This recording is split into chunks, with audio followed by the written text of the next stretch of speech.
Hey friends, welcome back to a new video. Hopefully, you all are having an amazing day so far. So today, I will be having a look at CSGO and how does it perform on a GTX 1050 Ti, which is being paired with the Intel Core i3-10100 and 32 gigs of RAM running in dual channel configuration. And the latest drivers at the time of the video are being used.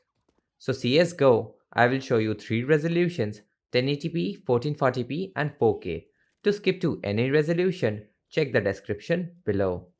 Starting with 1080p, first I'll show you high settings, which was enough to be over 200 frames per second majority of the time, and we had an average of 240 frames per second with high settings on 1080p.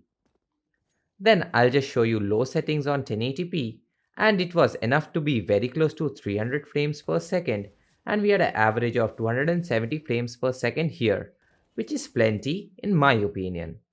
And for the CPU, the i3-10100 was enough to maintain 300 to 350 frames per second on average.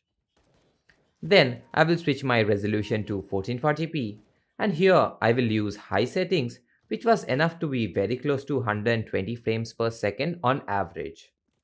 Then for low settings on 1440p, we see an average of 165 frames per second, which is good enough for this resolution on this GPU. Lastly, I will show you low settings on 4K, but without MSAA, and this is enough to be over 60 frames per second, and we had an average of 75 frames per second here. Though you can drop below 60 frames per second when there is a large amount of smoke on screen. Now for textures, high textures use just above 2 GB of VRAM on 1080p and 1440p, and the VRAM usage was over 3 GB with high textures on 4K, while the system RAM usage was just above 8 GB. So yeah guys, pretty decent experience with this GPU on this game. And that's all for me in this video. Hope you enjoy. Do leave your suggestions below in the comments.